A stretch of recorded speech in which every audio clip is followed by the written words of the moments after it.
welcome to Sweet Tomato Vine Homestead. I'm Linda, and today I'm out in the garden and I'm about to harvest my onions. So let's get started.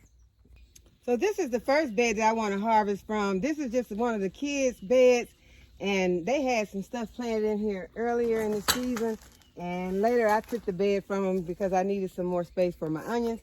So as you can see, these onions are not completely laid over, but I think they've just about done everything that they're going to do because some of them have laid over.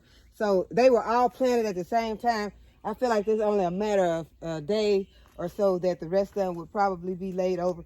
So we're going to go ahead and we're going to harvest these onions and not prolong it anymore because I got something else that I want to put in this bed.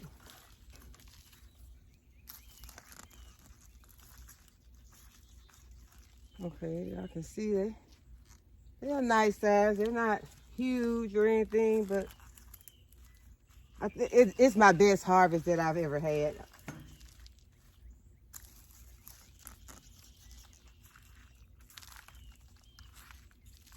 And I'm trying my best to get better at the onions because, as I told you all a lot of times, that we eat a lot of onions.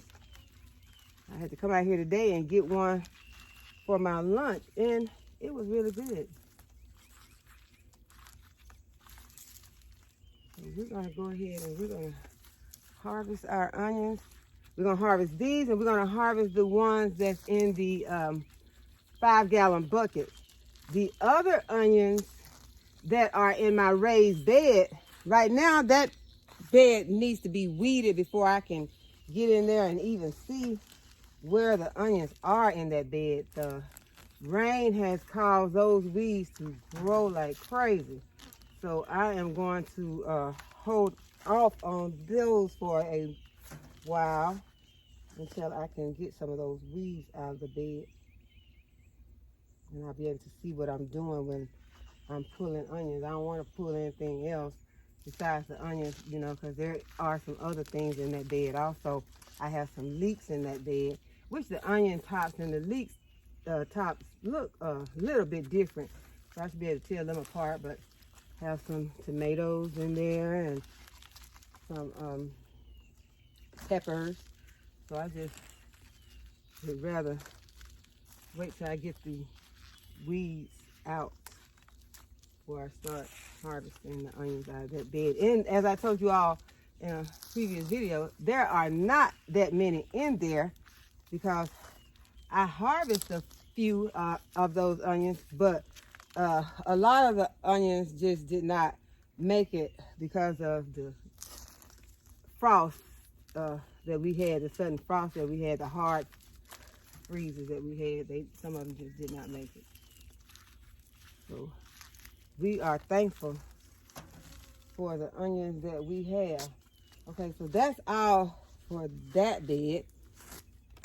And now we want to get the 5-gallon buckets. Okay, I just went ahead and got my 5-gallon buckets and brought them over here so I wouldn't have to drag my wagon over there. So we'll go ahead and start getting these out. I think that's probably the biggest one.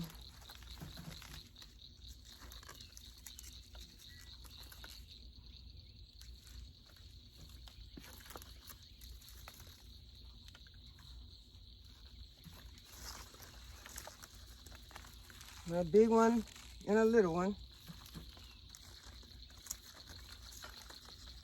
Another big one and a little one. And I am going to put these onions in my greenhouse and let them cure, just like I did my potatoes and my garlic. And they did a great job curing in there. And now they're in the house inside of a wicker basket. Both of them are.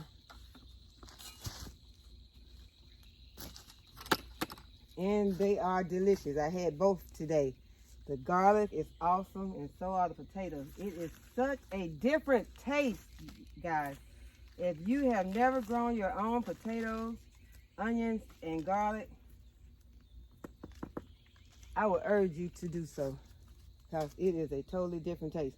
So now I have this container here has some potatoes in it, which I will probably harvest tomorrow. And the rest of these, all these other containers is going to be ready for me to plant something in. So as soon as I take something out of one, I think that's an onion. As soon as I take something out of one container, then I like to go ahead and put, out of one 5-gallon bucket or raised bed, I like to go ahead and put something else in there. So this is my harvest of onions out of the 5-gallon buckets and the kitty raised bed. So I hope that you all enjoyed this video. Hope that you would give the video a thumbs up. Hope that you will subscribe to the channel if you have not already subscribed. And as always, thanks guys for watching, and I'll see you in the next video.